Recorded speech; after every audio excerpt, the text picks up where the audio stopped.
Kita akan mendengarkan firman Tuhan.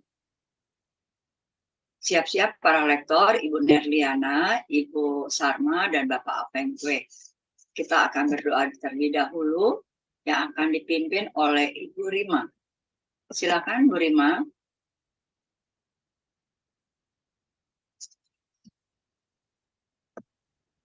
Bu Rima. Ya, terdengar suara saya Bu Cinta? Ya, terdengar. Mari kita satu dalam doa. Bapa kami yang ada di surga, dikuduskanlah namamu. Datanglah kerajaanmu, jadilah kehendakmu di bumi seperti di surga. Ya Bapa, kami anak-anakmu akan mendengarkan firman Tuhan. Saat ini akan dibawakan oleh hambamu, Bapak Pastor Paul Jang. Kiranya Engkau mengurapi beliau ya Bapak. Bapak, Kau juga akan mengurapi Bapak kami semua, berilah hikmat yang daripada Tuhan dalam pemberitaan firman-Mu, dan kami umat-Mu saat ini, baik yang ada di Zoom, di YouTube, maupun yang mengikuti siaran ulang, diberkati dan dimampukan untuk mendengar dan mendapatkan rema yang daripada Tuhan, dan kami bisa dimampukan juga menjadi pelaku firman-Mu. Terima kasih ya Bapa, di dalam nama-Mu, Tuhan kami, Yesus Kristus, kami sudah berdoa dan bersyukur. Amin. Amin. Terima kasih Bu Rima. Ya, pembacaan firman Tuhan terambil dari 2 Tawarikh pasal 22. Nanti Ibu Nerliana yang akan membacakannya. 2 Tawarikh pasal 23, Ibu Sarma yang akan membacakannya, dan 1 Petrus 3, nanti Bapak Apeng yang akan membacakannya. Ya, terlebih dahulu, Ibu Nerliana silakan. Baik, terima kasih Bu Cinta. Halo Bu Cinta. Salam Bapak Ibu semua yang ada di Zoom dan di YouTube. Dan salam untuk saudara kami yang menonton kembali siaran kita pagi ini. Puji Tuhan. Marilah kita sama-sama membaca firman Tuhan dari kitab 2 Tawarikh 22 ayat 1 sampai 12. Demikian firman Tuhan. Lalu penduduk Yerusalem mengangkat Ahazia, anaknya yang bungsu, menjadi raja menggantikan dia, karena semua anaknya yang lebih tua umurnya telah dibunuh oleh gerombolan yang datang ke tempat perkemahan bersama-sama orang-orang Arab. Dengan demikian, Ahazia, anak Yoram, raja Yehuda, menjadi raja. Ahazia berumur 42 tahun pada waktu ia menjadi raja, dan setahun lamanya ia memerintah di Yerusalem. Nama ibunya ialah Atalia, cucu Omri. Ia pun hidup menurut kelakuan keluarga Ahab, karena ibunya menasihatinya untuk melakukan yang jahat. Ia melakukan apa yang jahat di mata Tuhan, sama seperti keluarga Ahab. Sebab sesudah ayahnya mati, mereka menjadi penasihat-penasihatnya yang mencelakakannya. Atas nasihat mereka pula, ia pergi bersama-sama Yoram bin Ahab, raja Israel, untuk berperang melawan Hazael, raja Aram, di Ramot Gilead. Tetapi orang-orang Aram melukai Yoram. Kemudian pulanglah ia ke Yisrael untuk diobati oleh karena luka-luka yang didapatnya di Rama pada waktu ia berperang melawan Hazael, raja Aram. Dan Ahazia, anak Yoram, raja Yehuda, pergi menjenguk Yoram bin Ahab di Yisrael karena dia sakit. Telah ditentukan Allah bahwa Ahazia akan menemui ajalnya pada waktu ia mengunjungi Yoram. Maka ketika Ahazia datang, pergilah ia bersama-sama Yoram mendapatkan Yehu, cucu Nimsi, yang telah diurapi Tuhan, supaya dialah yang melenyapkan keluarga Ahab. Sementara Yehu melakukan penghukuman atas keluarga Ahab, ia menjumpai pembesar-pembesar Yehuda dan anak-anak saudara-saudara Ahazia yang melayani Ahazia, juga mereka dibunuhnya. Lalu ia mencari Ahazia. Ahazia tertangkap ketika ia bersembunyi di Samaria. Ia dibawa kepada Yehu, lalu dibunuh, tetapi dikuburkan juga karena kata orang, dia ini cucu Yosafat yang mencari Tuhan dengan segenap hatinya. Dari keluarga Ahazia, tidak ada lagi yang sungguh. Ulang. Dari keluarga Ahazia, tidak ada lagi yang sanggup memerintah. Ketika Atalia, ibu Ahazia, melihat bahwa anaknya sudah mati, maka bangkitlah ia membinasakan semua keturunan raja dari kaum Yehuda. Tetapi Yozabat, anak perempuan raja, mengambil Yoas bin Ahazia, menculik dia dari tengah-tengah anak-anak raja yang hendak dibunuh itu, memasukkan dia dengan inang penyusunya ke dalam gudang tempat tidur. Demikianlah Yosabat, anak perempuan Raja Yoram, istri Imam Yoyada. Ia adalah saudara perempuan Ahazia, menyembunyikan dia terhadap Atalia, sehingga ia tidak dibunuh Atalia. Maka tinggallah Yoas 6 tahun lamanya bersama-sama mereka dengan bersembunyi di rumah Allah. Sementara Atalia memerintah negeri. Demikian. Ya. Silakan, Bu Sarma. Baik, saya akan bacakan kebenaran firman Tuhan dari 2 Tawarik 23. Beginilah firman Tuhan. Tetapi dalam tahun ke-7 Yoyada memberanikan diri dan ia mengadakan persepakatan dengan para kepala pasukan 100, yakni Ajaria bin Yeroham, Ismail bin Yohanan, Ajaria bin Obed, Maasea bin Adaya, dan Elisafat bin Jikri. Mereka mengelilingi Yehuda dan mengumpulkan orang-orang Lewi dari semua kota di Yehuda, serta kepala-kepala puak orang Israel, dan mereka semua datang ke Yerusalem. Lalu seluruh jemaah itu mengikat perjanjian dengan raja di rumah Allah. Kata Yoyada kepada mereka, lihatlah anak raja, biarlah ia memerintah, seperti yang telah difirmankan Tuhan tentang anak-anak Daud. Inilah yang harus kamu lakukan. Sepertiga dari kamu, yakni selesai bertugas pada hari Sabat, baik imam maupun orang Lewi, haruslah menjadi penunggu pintu. Sepertiga lagi haruslah berada di istana raja, dan sepertiga pula di pintu gerbang dasar. Sedang seluruh rakyat haruslah berada di pelataran rumah Tuhan. Siapapun tidak boleh memasuki rumah Tuhan selain daripada para imam dan orang-orang Lewi yang bertugas. Mereka boleh masuk karena mereka kudus, tetapi seluruh rakyat haruslah mentaati peraturan Tuhan. Dalam pada itu orang-orang Lewi haruslah mengelilingi raja dari segala penjuru, masing-masing dengan senjatanya di tangan, dan siapa yang memasuki rumah itu haruslah dibunuh. Dan baiklah kamu menyertai raja setiap kali ia keluar atau masuk. Orang-orang Lewi dan seluruh Yehuda melakukan tepat seperti yang diperintahkan Imam Yoyada. Masing-masing mengambil orang-orangnya yang selesai bertugas pada hari Sabat bersama-sama dengan orang-orang yang masuk bertugas pada hari itu. Karena Imam Yoyada tidak membebaskan rombongan-rombongan itu, lalu Imam Yoyada memberikan kepada para kepala pasukan 100 itu tombak-tombak, utar-utar, dan perisai-perisai kepunyaan Raja Daud yang ada di rumah Allah. Ia menempatkan seluruh rakyat, masing-masing dengan lembing di tangannya, di lambung kanan sampai ke lambung kiri rumah itu, dengan mengelilingi mesbah dan rumah itu untuk melindungi raja. Sesudah itu Yoyada dan anak-anaknya membawa anak raja itu keluar. mengenakan jejamang kepadanya dan memberikan hukum Allah kepadanya. Mereka menobatkan dia menjadi raja serta mengurapinya.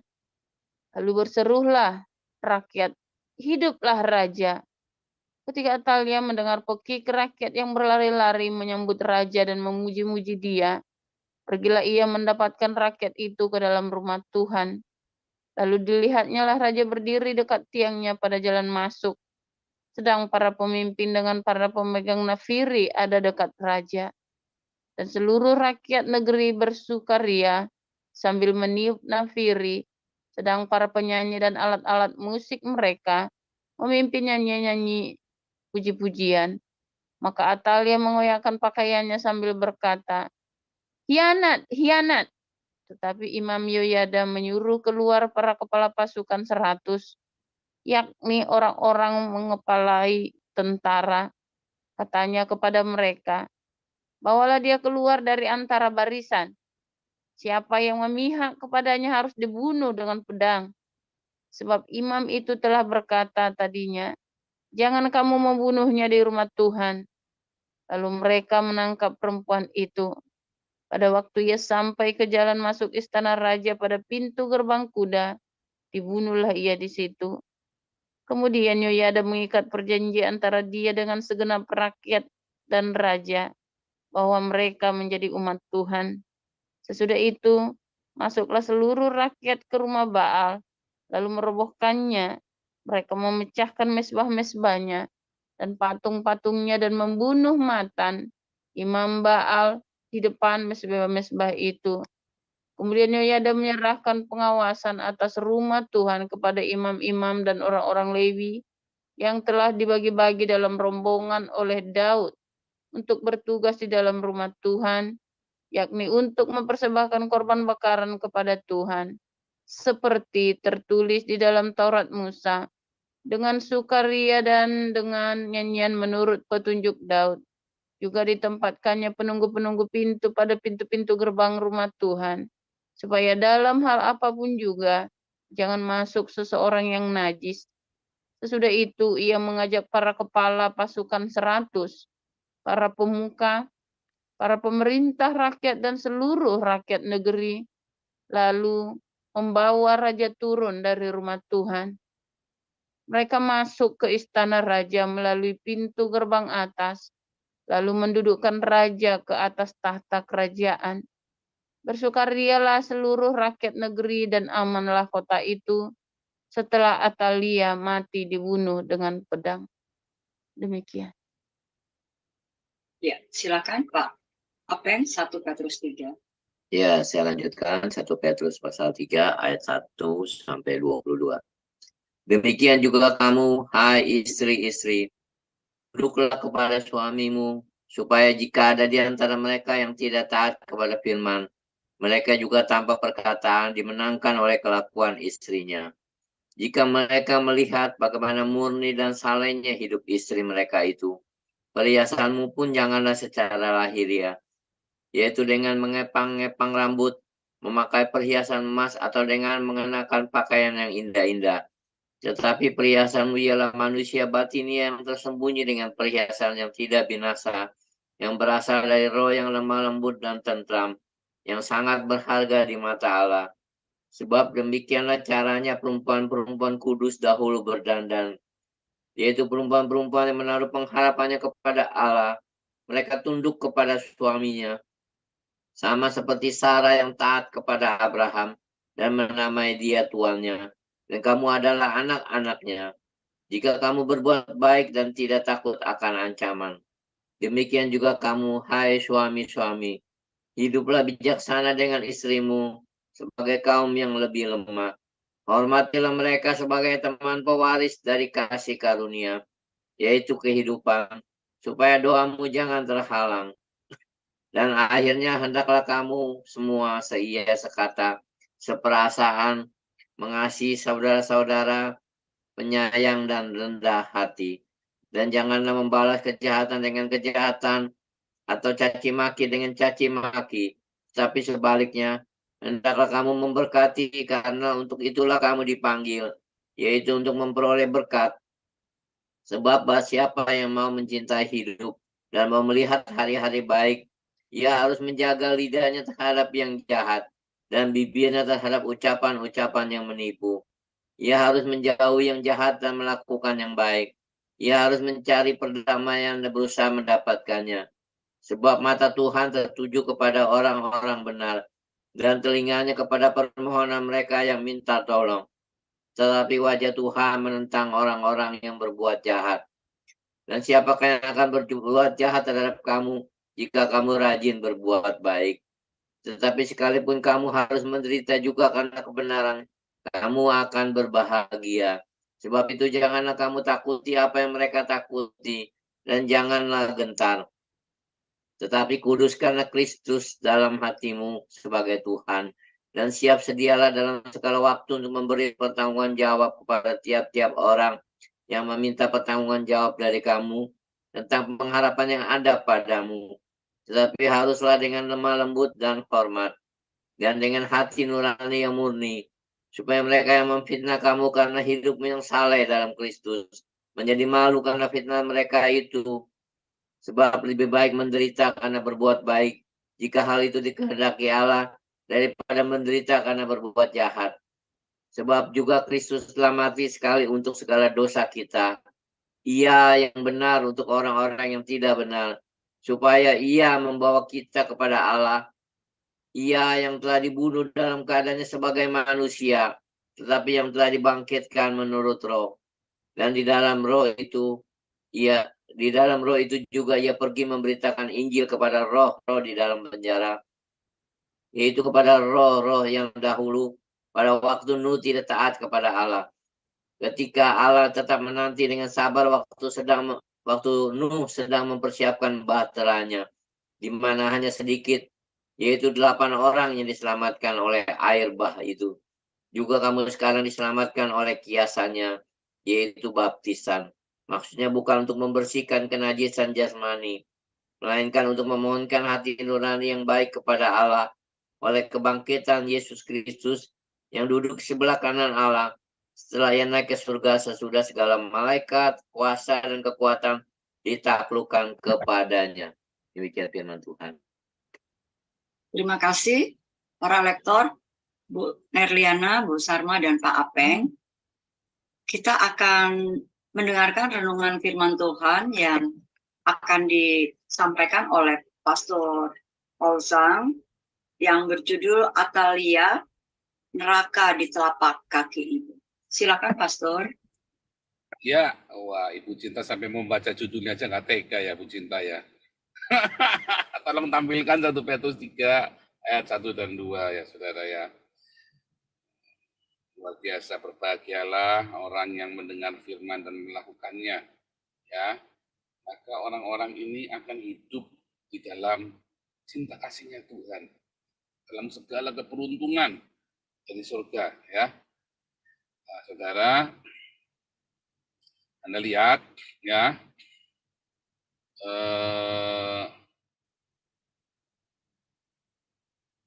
ya. Demikianlah juga kamu, hai istri-istri, tunduklah kepada suamimu, supaya jika ada di antara mereka yang tidak taat pada firman, mereka juga tanpa perkataan dimenangkan oleh kelakuan istrinya. Jika mereka melihat bagaimana murni dan salehnya hidup istri mereka itu. Luar biasa saudara ya, tadi kita dengar ceritanya Atalia, ya ada 2 pasal. Bagaimana Atalia ini anaknya Raja Ahab, ya saudara ya, anaknya Raja Ahab, berarti anaknya Isabel, ya, anaknya Isabel. Orang yang jahat sekali ya, saudara ya, Isabel ini kan orang jahat ini saudara ya. Nah, si Atalia juga jahat saudara ya. Jadi waktu Asia ini jadi jahat ya. Si Asia ini jadi jahat. Mengapa jadi jahat ya? Karena ibunya jahat saudara. Karena si Yoram tadinya baik jadi jahat. Ya, tadinya baik jadi jahat.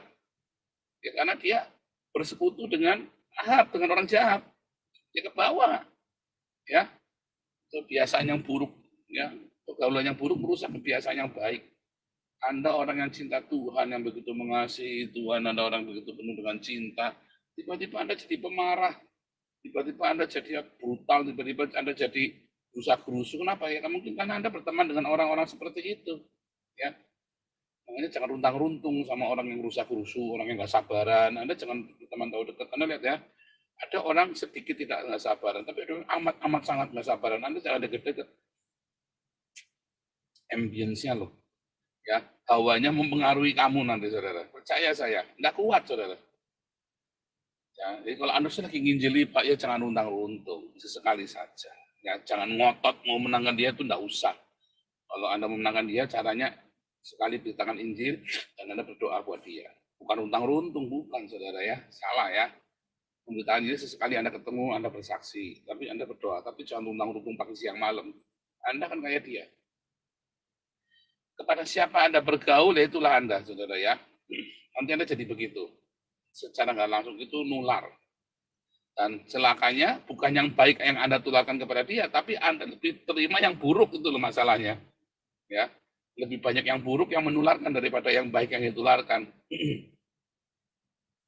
Ada anak, ya ada anak baik, ya ada anak baik-baik ya. Lalu tetangganya bilang tuh kamu gaul sama dia, supaya kamu jangan nakal lagi, kamu gaulnya sama dia, gitu kan?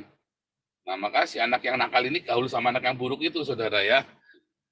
Ya, kemudian beberapa bulan kemudian, maka si anak yang baik-baik ini jadi nakal, bukannya si anak yang nakal ini jadi baik, enggak, saudara. Yang anak yang baik-baik tadinya baik-baik jadi nakal.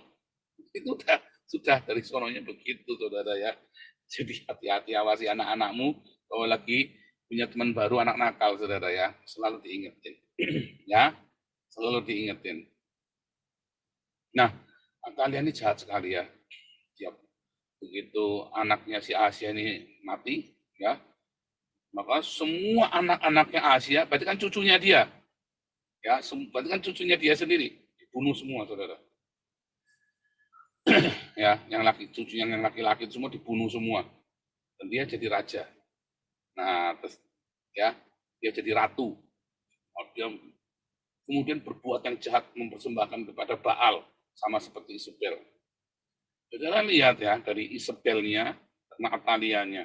Karena orang baik-baik, besanan sama Isabel, saudara, ya jadi nggak baik. Ahab ya, yang tadinya harusnya baik, karena kawannya sama Isabel jadi nggak baik. Dia punya besannya tadinya baik-baik, jadi nggak baik, gara-gara satu Isabel, saudara. Roh Isabel, ya, itu tadi ya, YouTubers yang suka menyesatkan orang itu roh Isabel. Anda jangan gaul sama mereka tuh. Serius, saudara ya. Anda ketularan nanti. Ya, dikit-dikit sesat. Kamu sesat. Hati, saudara ya. Roh suka menghakimi itu ya. Mereka nuduh saya suka menghakimi, padahal mereka yang sudah menghakimi, saudara ya. Orang-orang ini nuduh saya suka menghakimi, padahal mereka yang menghakimi saya bolak-balik ya, saudara ya. Nah, itu hati-hati Anda jangan. Kalau saya mah, serius, saya ada beberapa teman yang saya udah nggak mau hubungan lagi. Tinggal, saudara. Munafik saya bilang, jadi saya mau sama Ana ya. Orang ini munafik, saya nggak mau deket-deket. Serius, saudara, saya nggak mau deket-deket. Oh, nanti saya ketularan nanti, nggak mau, saudara ya. Karena kan nggak enak kan, serba salah. Kalau namanya berteman kan kita harus kompromi. Saya nggak mau kompromi dengan hal kemunafikan, saya nggak mau kompromi. Enggak, saya mendingan nggak berteman sama sekali. Nggak mau kompromi, nggak rugi, nggak apa-apa. Serius ya, saudara ya. Nggak. Kita ada orang-orang yang nggak usah. Serius ya, iya enggak kalau sama saya. Saudara kalau berteman dengan saya juga gitu ya. Apa yang di hati saya itulah itu, ya. Jadi Anda jangan khawatir, ya. Kemarin waktu ini kan kita perlu intrik, di rumah juga ada politik. Di rumah saya nggak ada, saudara. Di rumah saya nggak ada intrik. Oke, mau pergi ke sana enggak? Iya, enggak, pergi enggak. Sebetulnya ada gini, ya kita tungguin. Gitu, saudara ya. Tapi kamu kudu ngomong. Kita sudah ngalah terus, gantian kamu yang ngalah ya sekarang. Ya iya deh, ya dia mikir-mikir, iya juga ya, fair juga gitu kan. Nah, kita juga ngalah, sama-sama. Jadi sama-sama, hidup itu sama-sama, bukan berintrik, saudara ya. Bukan berpolitik, enggak usah. Dalam politik dalam arti ya ini merah tapi kelihatannya biru tapi ini ya itu namanya ambigu ya, itu namanya politik, itu yang saya maksud dengan politik intrik ya itu, saudara ya. Iya enggak jelas. Nah, kita jangan berpolitik, jangan berintrik, jangan terus nanti ya saling sikut-sikutan, enggak usah. Iya, enggak. Enak, saudara, hidup begitu enak. Makanya teman-teman saya, orang yang dekat sama saya, yang orang yang saklek-saklek begitu ya jangan heran. Ya kan, pasti ketemunya orang begitu. Saya juga nggak heran begitu ada orang saklek begitu ya. Mungkin beberapa Anda kaget ya sama orang-orang yang dekat dengan saya. Ya biarin aja lagi gimana, itulah saya. Kan saya bilang, ya itulah saya, lah gimana. Makanya mereka kumpul sama saya, karena saya orangnya begitu, ya teman-temannya orang begitu juga. Lah gimana lagi, saudara. Cuman saya perlu sedikit setel kendo ya. Cuman itu yang terjadi ya. Itu yang terjadi. Ya, bahwa akhirnya si Atalia ini kemudian menjadi sangat mendominasi. Karena dari Isabel, dari Atalia ini orang-orang brengsek, wanita-wanita yang brengsek. Maka anak-anaknya, mantunya, cucunya ya brengsek semua, saudara ya. Jadi tidak benar semua. Nah, gimana, saudara? Kalau bilang surga di telapak kaki ibu, kalau yang ini enggak, saudara ya. Neraka semua. Loh, iya, saudara ya. Anda istri-istri ya, Anda mama-mama, nenek, ya, ibu, istri, ya, Anda mempengaruhi keluarga Anda loh. Hati-hati. Ya, saya tidak mengatakan bahwa akan menjudge Anda, enggak ya, sorry ya saudara ya. Tetapi sebagian besar ya keluarga itu akan baik kalau istri atau ibunya atau istrinya itu ya baik, saudara.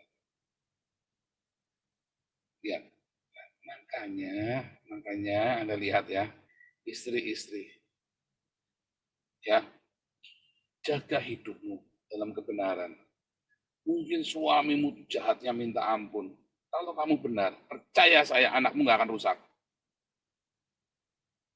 Suamimu boleh gebleknya minta ampunnya, sadisnya aku geblek, apalagi biadab semuanya.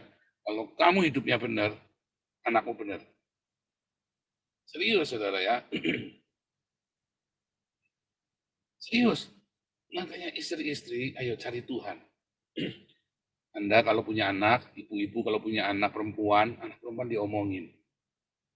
Kita nggak bisa sempurna hidup, nggak sepanjang masa mulus. Kamu responnya harus baik. Kalau kamu baik, anak-anakmu nanti baik.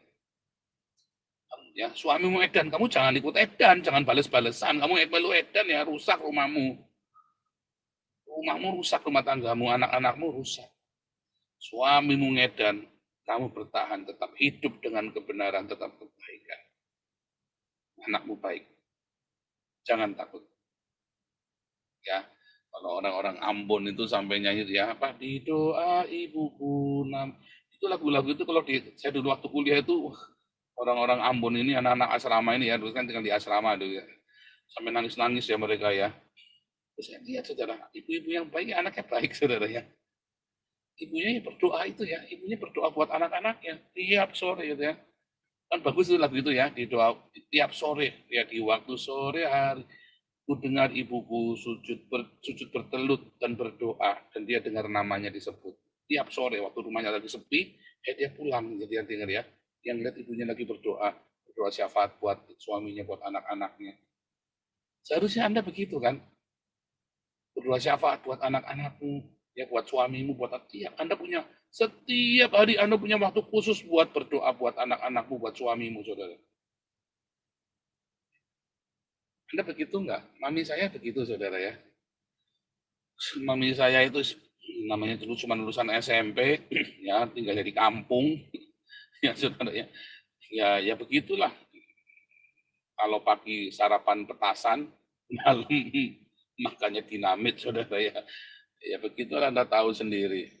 Tetapi tiap pagi dia berdoa, Tuhan tolong, dia sebut nama suaminya.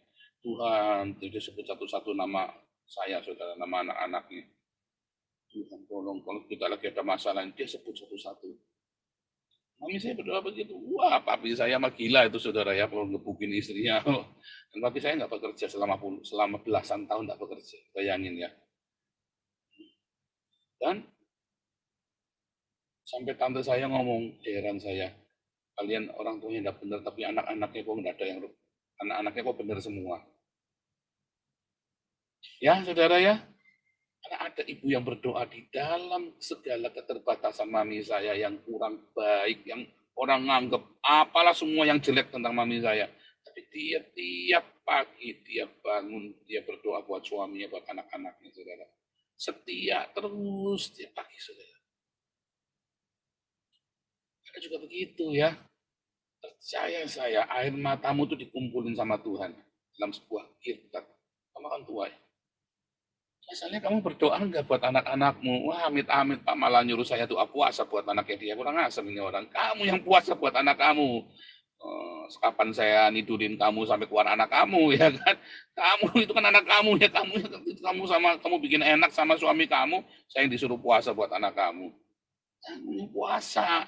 Serius saya mah jengkel tadi bilang aku bantu puasa bantu enggak mau. Kamu kira puasa itu enak, saudara? Apalagi kalau anak lagi bikin tahu goreng, tahu tegal, suruh puasa, saya paling pusing.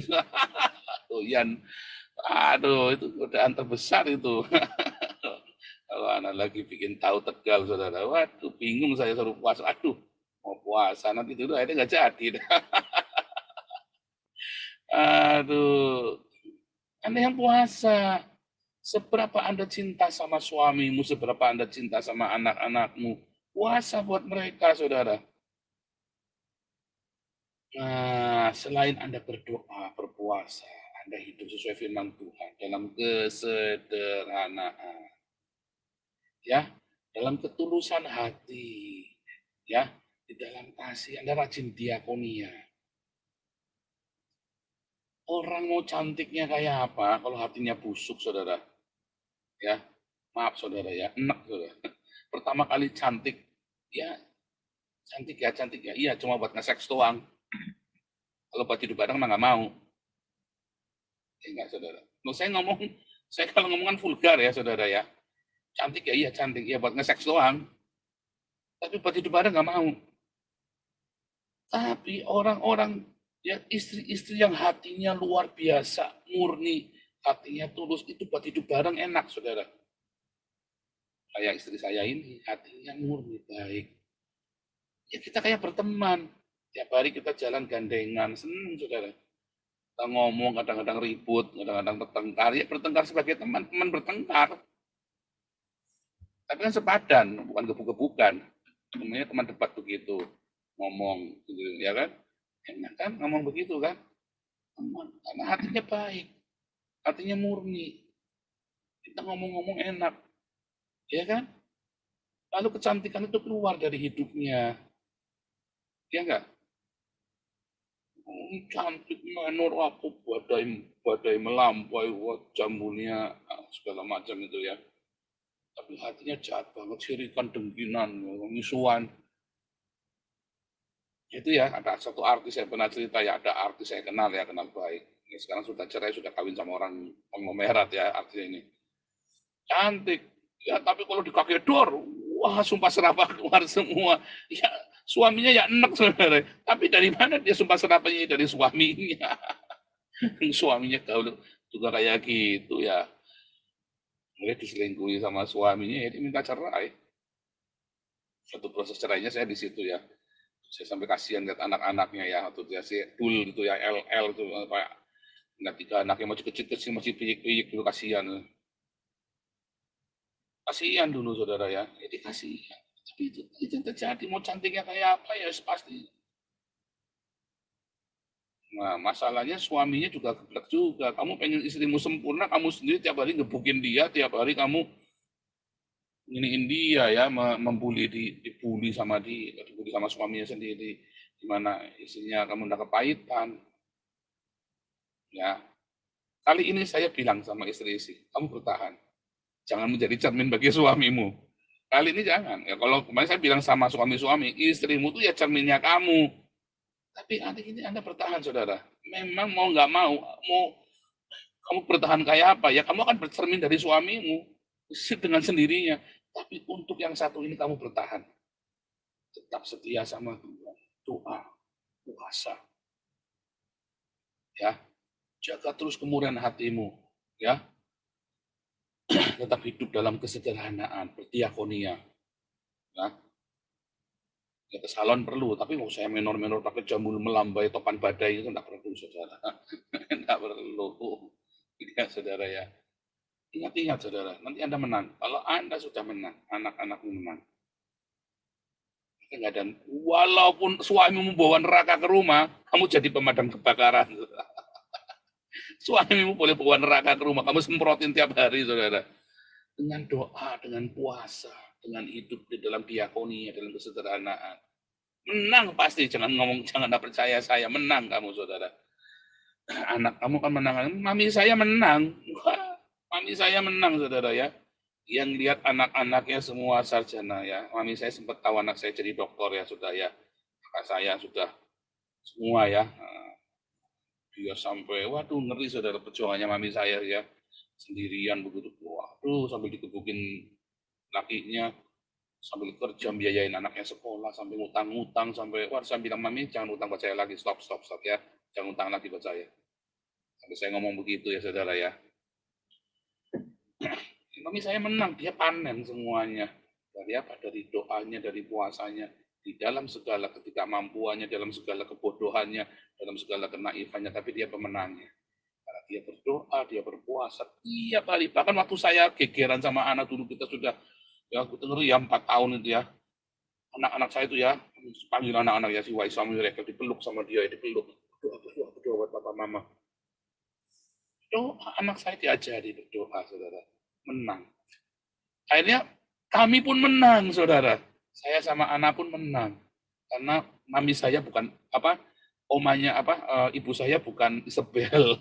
Ibu saya bukan Isabel. Ibu saya orangnya sederhana, orang yang naif. Tapi rajin berdoa, dia setia, dia tekun, dia cari Tuhan. Cucu-cucunya semua cari Tuhan. Pun setia, berdoa buat papa mama. Ya, Anda mau menang? Tekun ya, dalam doa, dalam puasa, berdiakonia, hidup sahaja senantiasa. Ya, Tuhan Yesus memberkati. Haleluya.